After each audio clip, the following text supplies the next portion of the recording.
Hello दोस्तों, स्वागत है आपका अनु ग्लोबल स्टडीज के इस मंच पर। जैसे कि आपको मालूम है कि उत्तराखंड में हम लोगों ने उत्तराखंड की सभी प्रतियोगी परीक्षाओं के लिए एक बहुत महत्वपूर्ण पुस्तक परीक्षावाणी की सीरीज चलाई हुई है। बीच बीच में इसमें थोड़ी सी बाधा आई है, बिल्कुल क्रम से इसकी सीरीज नहीं डल पाई है, लेकिन प्रयास रहेगा कि हम लोग इसकी क्रम से बिल्कुल सीरीज डाल दें, क्योंकि बीच में गैप मिलता रहा थोड़ा थोड़ा करके। लेकिन अब प्रयास करेंगे हम लोग इसमें सीरीज लगातार बनाने का। आप लोगों को एक बात और बता दें, हम लोग कि टाइमिंग डिसाइड कर रहे हैं हम लोग यहाँ पर कि परीक्षावाणी की सीरीज दिन में जाएगी आपकी, या तो शाम को 6:30 बजे परीक्षावाणी रहेगी या 10 बजे रहेगी। इन दोनों टाइम में से किसी एक टाइम में आपको परीक्षावाणी की सीरीज मिलेगी। और एक हम लोग देखकर चलेंगे कि एक हम लोग लुसेंट जो बुक है जीएस की, उस बुक को स्टार्ट करने जा रहे हैं हम।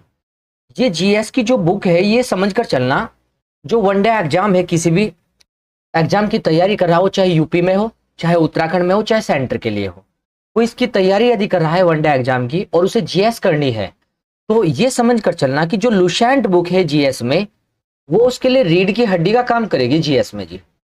ये समझ कर चलना आप लोग। तो हम लोग उसी को लुसेंट को स्टार्ट करने जा रहे हैं जीएस में, और बहुत अलग तरीके से स्टार्ट करेंगे उसमें। उसमें बस हमें ये बता देना आप लोग कि हम उसके 2 सब्जेक्ट स्टार्ट करें लगातार, या एक सिंगल लेकर चले। यदि आप लोग की राय है तो हमारा मानना यह है कि हम लोग 3 दिन ज्योग्राफी और 3 दिन पॉलिटी स्टार्ट कर दें। समझने की चीजें हैं, सारी समझ कर चलेंगे। आप लोग देखना वहां पर जी, जरा जो लुसेंट में बिल्कुल डिफरेंट बना देंगे लुसेंट को जी। अगर आप लोगों ने उसे समझने का प्रयास किया लुसेंट को, जो जीएस की लुसेंट है, तो आप लोगों के लिए हो सकता है कि किसी वनडे एग्जाम के लिए उत्तराखंड एसआई जैसे पेपर हो, यूपी एसआई जैसे पेपर हो, जीडी हो, एसएससी हो, रेलवे हो आपका जी, उन सभी एग्जाम के लिए हम लोग देखकर चले पर्याप्त बुक होगी अपने आप में, यदि आप लोग उसके तरीकों को समझोगे हमारे साथ में। तो आप लोग कमेंट सेशन में बता सकते हैं कि आप लोग यदि चाहेंगे तो हम उसे स्टार्ट कर देंगे। तो देखते हैं जरा, हम लोग यहाँ पर जी परिवहन तंत्र चला रखा था, और इसमें एक छोटी सी वीडियो 10 मिनट की केवल अंडरलाइन करने के लिए हमने दी थी आपको जी। आगे काम स्टार्ट करते हैं हम लोग इस पर जरा। अब देखो जरा, हमने केवल अंडरलाइन करवाई थी चीजें, और हम आ चुके थे सड़क परिवहन पर, अंडरलाइन हो गया था, पैस रिपोर्टिंग ऐप हो गया था। उसमें जो भी चीजें होंगी दोबारा बता देंगे हम, क्योंकि बहुत तबीयत खराब थी, जिसके कारण से आप लोग, हम जल्दबाजी में आप लोगों को 10 मिनट का लेक्चर वहां पर दे पाए थे। आज स्टार्ट करते हैं रेलपथ को हम। अब देखो समझ कर चलना, और इसमें जो बातें इंपोर्टेंट है वे अंडरलाइन करना हमारे साथ में, जितना बताएंगे केवल उतना ही अंडरलाइन करना। और दूसरी बात, जो चीजें इसमें अनावश्यक है वो छोड़नी है, जो हम लोग छुड़वाएंगे इसमें, और बाकी जो चीजें इंपोर्टेंट छूट रही है बुक से, वो हमारे साथ ऐड करनी है। आइए जरा किताब पर, रेलपथ। हम लोग उत्तराखंड में रेल पथ से जो भी प्रश्न बनेंगे उन इंपोर्टेंट फैक्ट को देखकर चलेंगे। अगर देखो तो लिखा है यहाँ पर जटिल भौगोलिक परिस्थितियों। जटिल भौगोलिक परिस्थिति से मतलब यह है कि उत्तराखंड की जो भूमि है वो पर्वतीय अधिक है, पहाड़ भी अधिक मिलेंगे उत्तराखंड की भूमि में। तो हम लोग कहेंगे पहाड़ अधिक होने के कारण यहां रेल पथ का विस्तार बहुत कम हुआ है। रेल पथ का विस्तार बहुत कम हुआ है पहाड़ों की अधिक ऊंचाई होने के कारण और अधिक पहाड़ होने के कारण। तो हम लोग देखें कितने किलोमीटर तक रेल पथ का विस्तार हो पाया, 344.91 किलोमीटर तक उत्तराखंड में रेल लाइन फैली पड़ी है, 344.91। और देखो इनमें 344 में अगर बात करें, 283.76 किलोमीटर बड़ी रेल लाइन है, और 61.15 किलोमीटर की छोटी रेलवे लाइन है। तो बड़ी रेलवे लाइन की लंबाई है 283.76 किलोमीटर की, और छोटी रेलवे लाइन की कितनी है, 61.15 किलोमीटर की। और कुल लंबाई कितनी रेलवे लाइन की, 344.91 किलोमीटर की। राज्य के 6 जिलों हरिद्वार, देहरादून, पौड़ी गढ़वाल, ऊधम सिंह नगर, नैनीताल और चंपावत में रेल लाइनें बिछाई गई है। तो उत्तराखंड के 6 ही जिले हैं जिनमें रेल मार्ग है, जिनमें रेल मार्ग बना है, रेल लाइन बने हैं। उत्तराखंड के केवल 6 ही जिले हैं, उनके नाम लिखे हरिद्वार, देहरादून, पौड़ी, ऊधम सिंह नगर, नैनीताल और चंपावत। ये सारे जिले हमारे साथ मैप में देखना। अभी मैप दिखाएंगे तो वहां पर देखकर चलना, मैप से ही याद करना। फिर देखो जरा, राज्य में छोटे बड़े कुल 41 रेल स्टेशन है। तो उत्तराखंड के 6 जिलों में रेल लाइन है, और उन 6 जिलों में कुल रेल स्टेशन की बात करें तो 41 रेल स्टेशन है। अगर 6 जिलों में बात करें जो रेल लाइन है, सर्वाधिक रेल ट्रैक वाला जिला कौन है, जहां पर सर्वाधिक रेल लाइन बना रखी है, रेल ट्रैक बना रखे है सर्वाधिक, वो है हरिद्वार। रेल लाइन की सर्वाधिक लंबाई भी कहां है, हरिद्वार में है, और सर्वाधिक रेल ट्रैक वाला जिला किसे कहेंगे, हरिद्वार को। सबसे कम रेल ट्रैक वाला जिला वो है पौड़ी गढ़वाल, या सबसे कम रेल लाइन की लंबाई कहां पर है, पौड़ी गढ़वाल में है। हमने 2 पॉइंट जाने अभी। आइए मैप दिखा देते हैं थोड़े समय के लिए और उसके बाद देखना जी आगे आप लोग। आइए जरा, ये देखिए जरा, उत्तराखंड का मैप है ये, इसे हमने परीक्षावाणी में लगाया है जो यहाँ पर जी। अभी आप लोग भी एक उत्तराखंड का मैप बाद में बना लेना और उसे परीक्षावाणी में इसी चैप्टर में लगा देना। लेकिन लगाओगे कैसे, जब हम उसे बता देंगे, समझा देंगे, तब करना जी काम। तो देखो जरा, 6 जिले कौन कौन से जहां पर हम लोग पढ़ेंगे रेल लाइन है उत्तराखंड में। एक जिला हरिद्वार, ये हरिद्वार है। ये जिला देहरादून 2, ये जिला पौड़ी गढ़वाल 3, ये जिला देखो जरा, हम लोग पौड़ी गढ़वाल के साथ देखेंगे अभी। ये मिला है जी यहाँ पर जी उधम सिंह नगर 4, ये है जी नैनीताल 5 और ये है चंपावत 6। इन 6 जिलों में उत्तराखंड में रेल लाइन बिछाई गई है।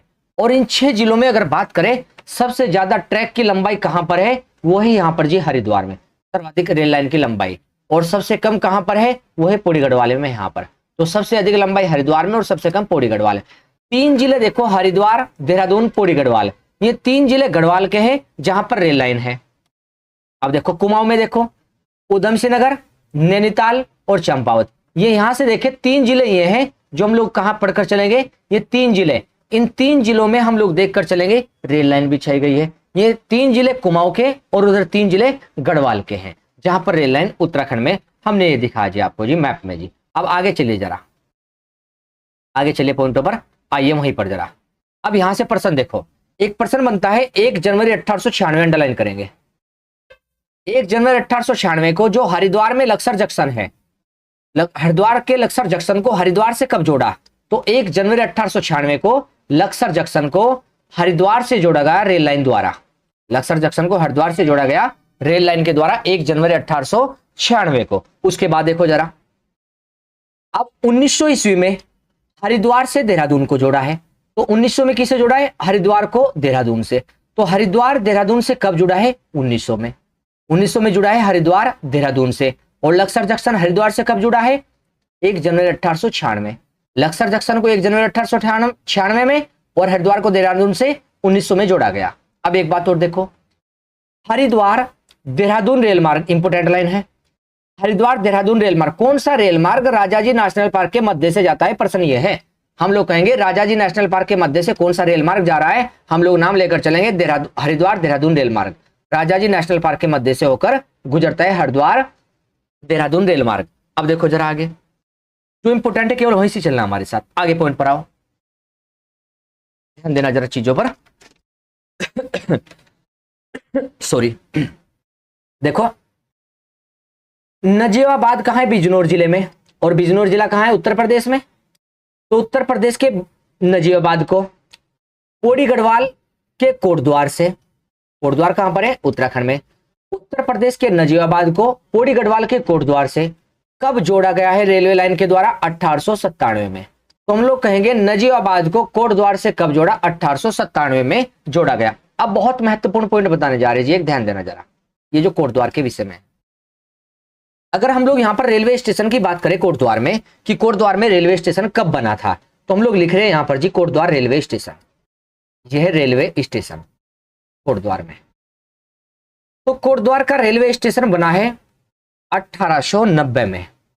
1890 में कोटद्वार का रेलवे स्टेशन बना है, 1890 में। अगर कोटद्वार से एक फैक्ट और बताया आपको कि अब तक कुमाऊं में बन चुके थे रेलवे स्टेशन, काठगोदाम में बन चुका था। हम लोग देखकर चलेंगे, अब तक गढ़वाल में रेलवे स्टेशन नहीं बना था।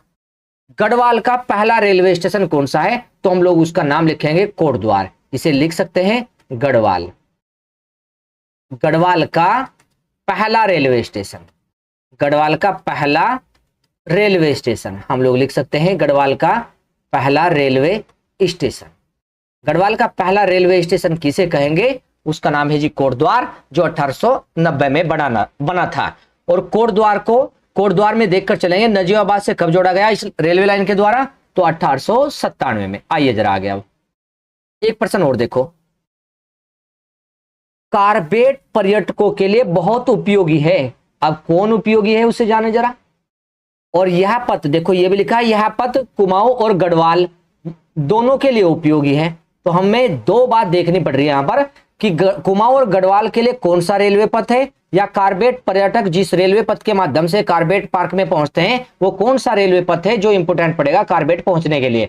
हम लोग कहेंगे मुरादाबाद से काशीपुर और काशीपुर से होते हुए रामनगर नैनीताल वाला, रामनगर नैनीताल। तो मुरादाबाद से काशीपुर और काशीपुर से रामनगर नैनीताल वाला जो रेल मार्ग है ये कुमाऊं और गढ़वाल दोनों के लिए उपयोगी है, जो कार्बेट पर्यटकों के लिए पहुंचता है। देखो जरा आगे, आगे लिखा है, एक पॉइंट और जानो, बहुत इंपोर्टेंट है। अब देखो जरा, ये लिखी एक लाइन, यह राज्य में बिछाई गई प्रथम रेल लाइन है जो 1884 से सेवारत है। इसका मतलब क्या, हम लोग कहेंगे उत्तराखंड में पहली रेल लाइन कब आई है, 1884 में। और कौन सी रेल लाइन है जो उत्तराखंड में बनी थी 1884 में, Kathgodam rail line. Kathgodam rail line कहां से कहां, रामपुर से किच्छा, रामपुर से किच्छा और किच्छा से कहां, लाल कुआं में। लाल कुआं उधम सिंह नगर, उधम सिंह नगर नहीं है लाल कुआं, नैनीताल लिखेंगे, मिस प्रिंट है जी यहाँ पर जी, गलत लिखा हुआ जी किताब में, सॉरी, थोड़ी तबीयत ठीक नहीं है, बस ध्यान देंगे पॉइंटों पर। तो देखें, रामपुर से किच्छा, किच्छा से लाल कुआं और लाल कुआं से काठगोदाम जो रेल लाइन है उत्तराखंड में बिछाई गई प्रथम रेल लाइन है। कब की है, 1884 के, इंपोर्टेंट लाइन है ये। पहली रेल लाइन कब बनी है उत्तराखंड में, 1884 को बनी। अब चलिए आगे, अब देखो जरा आगे, आगे क्या लिखा है, टनकपुर से बागेश्वर तक रेल पथ परियोजना का कार्य अगस्त 2023 में पुनः पूरा किया गया, पुनः आरंभ कर दिया गया है, अभी पूरा नहीं हुआ है। देखकर चले हम लोग कि इस पर कार्य हम लोग देखकर चलेंगे, पूर्ण रूप से नहीं बना है अभी टनकपुर से बागेश्वर तक। तो देखकर चलेंगे टनकपुर से बागेश्वर तक हम लोग देखकर चलेंगे, नया रेल मार्ग है जिसका निर्माण कार्य चल रहा है टनकपुर से बागेश्वर। एक निर्माणाधीन कौन है, और देवबंद रुड़की वाला एक निर्माणाधीन ये है। राज्य सरकार, राज्य सरकार 50% वित्त किसमें दे रही है, 50% पैसा कौन लगा रही है इस रेल मार्ग में, राज्य सरकार उत्तराखंड की, देवबंद रुड़की रेल मार्ग में। तो प्रस्तावित जो हम लोग देखकर चलेंगे, एक नया रेल मार्ग है टनकपुर से बागेश्वर और एक कौन सा है, ऋषिकेश से कर्णप्रयाग। दोनों को देखें फिर मैप में दिखाते हैं चीजों को। ऋषिकेश से लेकर कर्णप्रयाग तक एक रेल लाइन बिछाई जाएगी, ऋषिकेश से कर्णप्रयाग तक का निर्माण कार्य शुरू किया जा चुका है। ऋषिकेश से कर्णप्रयाग तक अगर रेल लाइन की बात करें तो हम लोग देखेंगे इस रेल लाइन की लंबाई कितनी होगी, तो लगभग 125 किलोमीटर के आसपास इसकी लंबाई होगी, अगर लंबाई देखें।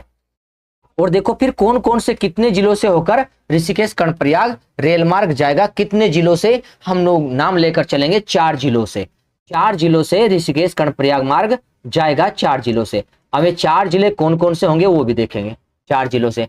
4 जिलों के नाम याद रखने, एक तो होगा देहरादून, देहरादून पहला, और दूसरा होगा देहरादून से जाएंगे पौड़ी, पौड़ी जाएंगे, मैप में देखेंगे सारी चीजें।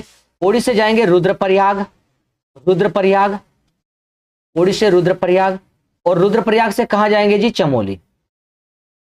तो ऋषिकेश कर्णप्रयाग 4 जिलों से जाएगा, देहरादून, पौड़ी, रुद्रप्रयाग और चमोली, ऋषिकेश से लेकर कर्णप्रयाग। और लगभग 125 किलोमीटर की यात्रा होगी ट्रेन के माध्यम से जो रेल पथ बिछाया जा रहा है। अब देखो कहां पर है जी, जरा प्रस्तावित की बात करते हैं। आइए एक बार मैप में हमारे साथ, देखो ये राजी मैप।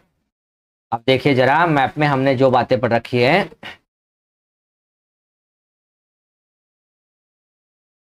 देखो जरा।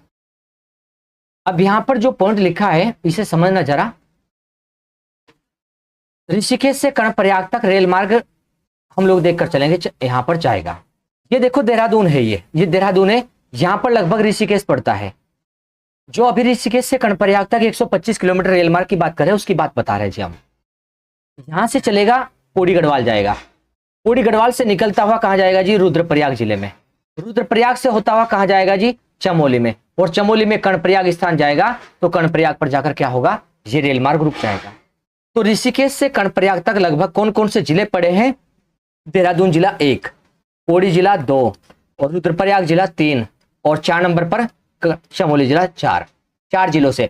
अब देखो यहां पर केदारनाथ पड़ेगा लगभग, तो केदारनाथ के आसपास तक हमारी ट्रेन पहुंच जाएगी लगभग, जैसे ऋषिकेश कर्णप्रयाग बन जाएगा। अब देखो कर्णप्रयाग चमोली में है, इधर हमारा लगभग बद्रीनाथ पड़ेगा जी चमोली में। तो एक धाम हमारा बद्रीनाथ है, वहां तक लगभग ट्रेन के माध्यम से हम लोग पहुंच पाएंगे। इधर केदारनाथ है तो केदारनाथ में भी ट्रेन के माध्यम से थोड़ी हमें सुविधा मिल जाएगी। आप देखो जैसे ही कर्णप्रयाग तक रेल लाइन बन जाएगी, आगे सरकार का प्लान क्या है? सरकार का प्लान यह है कि हम लोग कर्णप्रयाग से सीधा चमोली से होते हुए इधर पहुंच जाएंगे उत्तरकाशी में, और उत्तरकाशी में एक धाम पड़ेगा, उसका नाम है जी यमुनोत्री धाम। यमुनोत्री धाम तक रेल मार्ग बना देंगे जी। फिर यमुनोत्री धाम से होते हुए सरकार की आगे की योजना क्या है कि गंगोत्री धाम को कवर करते हुए इधर टिहरी जिले में आ जाएंगे, और टिहरी जिले से होते हुए फिर से कहां पहुंच जाएंगे जी? देहरादून में। ये परियोजना है गढ़वाल को कवर करने की। ये प्लान बना रखा है सरकार ने कि हम लोग गढ़वाल जिले में रेल मार्ग को कैसे कैसे कवर करेंगे। पहले ऋषिकेश से कर्णप्रयाग चलेंगे, कर्णप्रयाग से होते हुए उत्तरकाशी के गंगोत्री, वहां से होते हुए हम लोग टिहरी, और टिहरी से फिर देहरादून। ये है जी हमारे रेल मार्ग की परियोजना जो उत्तराखंड में प्रस्तावित है। इस प्रकार से कुछ चीजें योजना है सरकार की। देखो आगे अभी चीजों को जरा, एक यहां पर ध्यान दो, एक प्रस्तावित यहां पर ये काठगोदाम है, नैनीताल में काठगोदाम। एक प्रस्तावित रेल मार्ग और देखो, चंपावत में जाना जी, चंपावत से रेल मार्ग बन जाएगा कहां पर जी? अल्मोड़ा में। प्रस्तावित है ये भी बनाना, ये भी सरकार ने प्लान बना रखा है। चंपावत से अल्मोड़ा, अल्मोड़ा से कहां? बागेश्वर, और बागेश्वर से कहां? पिथौरागढ़। इस प्रकार से रेल मार्ग के माध्यम से कुमाऊं मंडल को कवर करेंगे। ये इधर सारा क्या बन रहा है जी?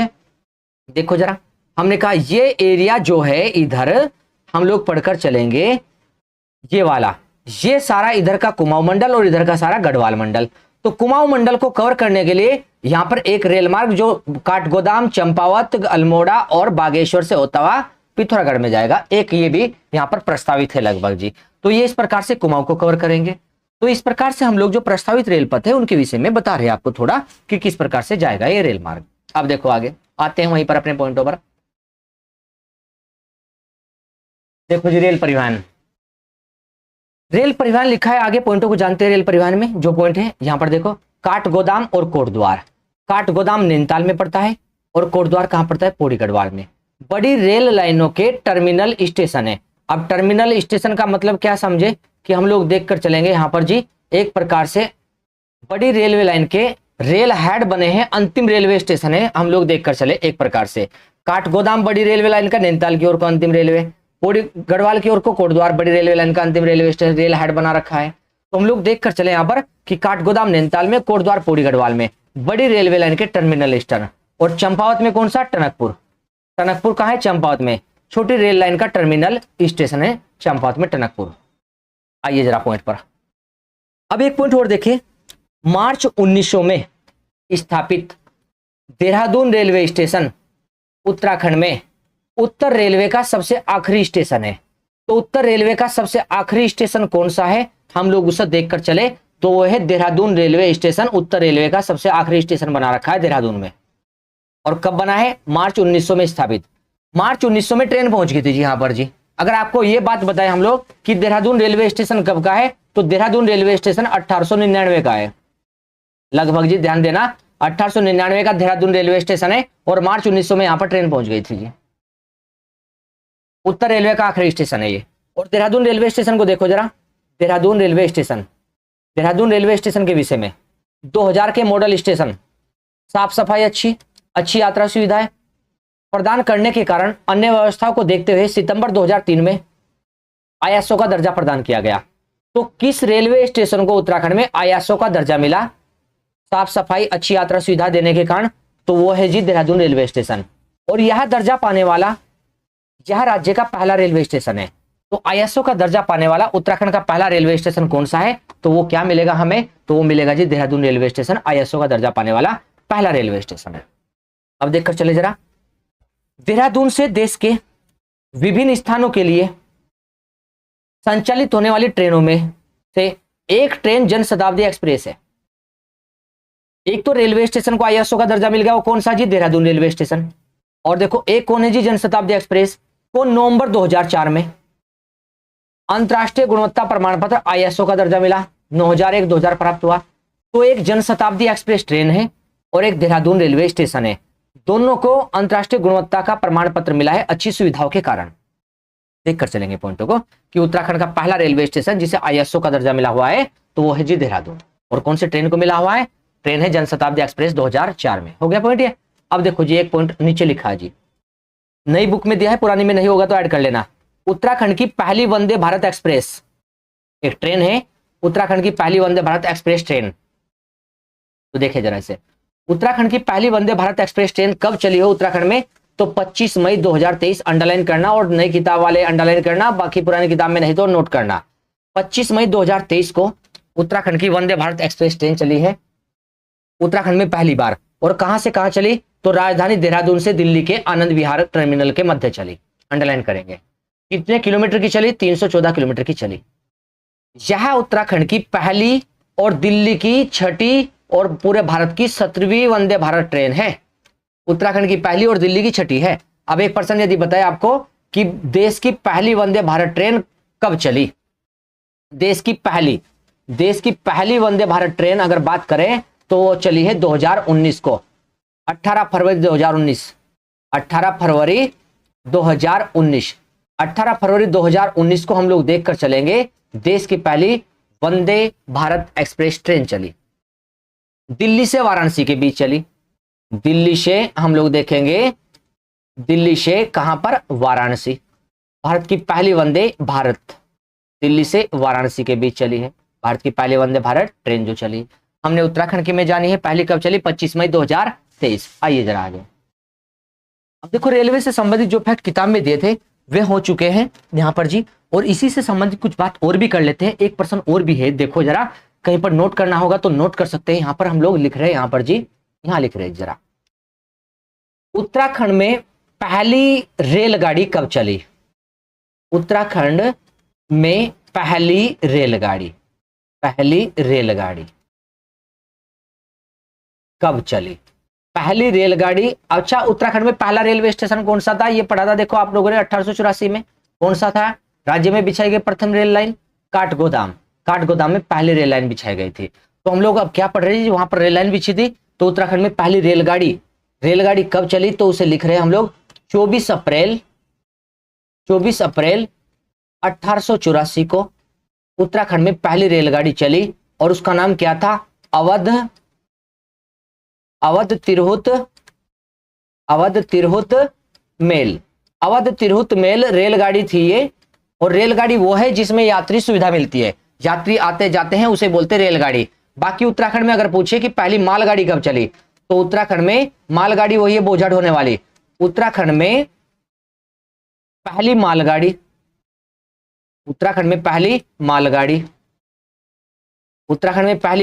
कब की है, तो हम लोग लिखेंगे 22 दिसंबर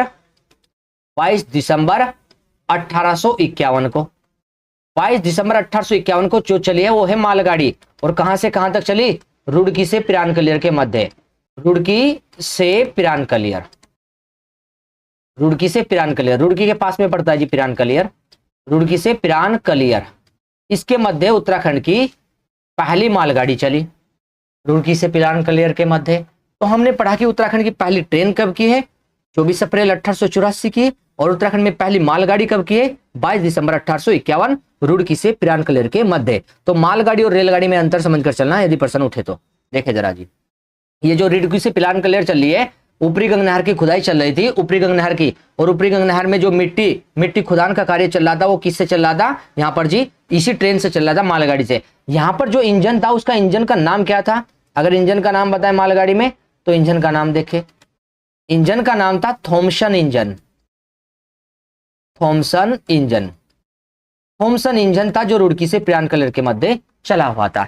तो रेलगाड़ी से संबंधित कुछ मेन फैक्ट थे, केवल जो मेन फैक्ट थे उन्हीं पर बात की हमने जी, अनावश्यक सारी चीजें छोड़ दी जी इसमें जी। अभी हमने आगे देखो, एक छोटा सा टॉपिक है उत्तराखंड में ही वायु परिवहन का। आइए जरा, ये लिखा जी, देखो वायु परिवहन, ये लिखा जी हवाई सेवा उत्तराखंड में, हवाई सेवा। अगर देखकर हम लोग बात करें उत्तराखंड में हवाई सेवा की, तो राज्य के प्रमुख हवाई अड्डों की बात करें तो एक दून हवाई अड्डा, एक पंतनगर हवाई अड्डा, एक नैनीसैनी, गोचर और चिन्यालीसोड़। यहां से प्रश्न कैसे बनता है कि दून हवाई अड्डा जो जोलीग्रांट में है, ये कहां है, देहरादून में, और पंतनगर या फूलबाग कहां है, उधमसिंह नगर में, और नैनीसैनी, पिथौरागढ़, गोचर, चमोली और चिन्यालीसोड़ उत्तरकाशी। अब एक पॉइंट बनता है कि मेनली यदि हम लोग बात करें, एक तो दून हवाई अड्डा और एक पंतनगर, हमारे यहाँ पर हवाई सेवा देने के लिए 2 हवाई अड्डे मुख्य है। अगर हम लोग मेनली बात करें, हवाई सेवा देने के लिए 2 हवाई अड्डे मुख्य थे हमारे यहाँ पर। ये जो देहरादून में है दून हवाई अड्डा, जूली ग्रांट में, ये कब बना था, हम लोग कहेंगे 1974 में बन गया था। 1974 में ये हवाई अड्डा बन गया था यहाँ पर जोलीग्रांट में 1974 में।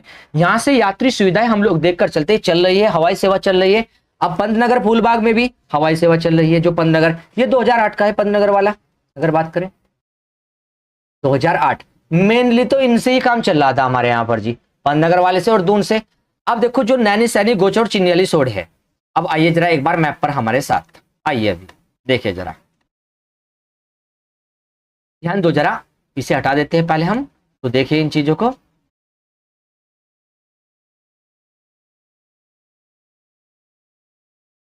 आइए अब देखो जरा, ये है उधम सिंह नगर, यहां पर मिलता है जी पंतनगर हमें।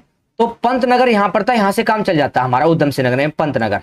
यहाँ पंतनगर हवाई अड्डा था हमारा फूलबाग वाला, यहां से काम चल जाता है हमारा, हवाई सेवा यहां से मिल रही। अब देखो जोलीग्रांट देहरादून, ये है जी देहरादून। तो देहरादून में भी जोलीग्रांट हवाई अड्डे से हमारा काम चल रहा था, लेकिन बाकी हवाई अड्डे स्थापित करने की क्या आवश्यकता पड़ी और किसने की है? हम लोग कहेंगे ये देखो यहाँ पर जो चीन पड़ता है, चीन देश पड़ता है। ये कभी यदि हमारे इस क्षेत्र पर आक्रमण कर दे, हमारी सीमाओं पर आक्रमण कर दे यदि चीन देश, तो और हम लोग देखें कि हमारे यहाँ पर्वतीय भूमि ज्यादा है, अगर हम लोग हथियार वगैरह यहाँ से हमारी सेना हथियार लेकर जाने लगे या हमारी सेना वहां पर पहुंचे, तो हमारी सेना को पहुंचने में बहुत ज्यादा टाइम लगेगा, क्योंकि पहाड़ी भूमि है हमारी और गाड़ियां इस प्रकार से नहीं जा सकती वहां पर इतनी जल्दी से। तो हमारी एयरफोर्स ने क्या किया कि यहाँ पर एक हवाई अड्डा बना दिया, यहाँ पर उत्तरकाशी में चिन्याली सोड में एक हवाई अड्डा यहाँ पर बना दिया, चमोली के गोचर में एक हवाई अड्डा बना दिया, यहाँ पर पिथौरागढ़ के नैनीसैनी में। तो पिथौरागढ़ के नैनीसैनी में और चमोली के गोचर में और उत्तरकाशी के चिन्याली सोड उत्तरकाशी के चिन्याली सोड में हवाई अड्डे बनाए गए। उत्तरकाशी के चिन्याली सोड में हवाई अड्डे बनाए गए, एयरफोर्स के माध्यम से बनाए गए। अब यदि हम लोग देखते हैं कि बहुत जल्दी से हम लोग यहाँ पर अपना सामान पहुंचा सकते हैं चिन्याली सोड, गोचर और नैनीसैनी हवाई अड्डे पर जी, इस प्रकार से। तो इस कारण से एयरफोर्स ने इन्हें तैयार किया। अब एक पॉइंट और भी आता है कि जो हम लोग पढ़ते हैं, जो चिन्याली सोड हवाई अड्डा है, जो उत्तरकाशी का है चिन्याली सोड हवाई अड्डा, इसका नाम क्या रखा गया? जो उत्तरकाशी का चिन्याली सोड हवाई अड्डा है, इसका नाम रखा गया है अटल बिहारी वाजपेयी हवाई अड्डा। इसका नाम चेंज हो गया था, इसका नाम क्या है जी? अटल बिहारी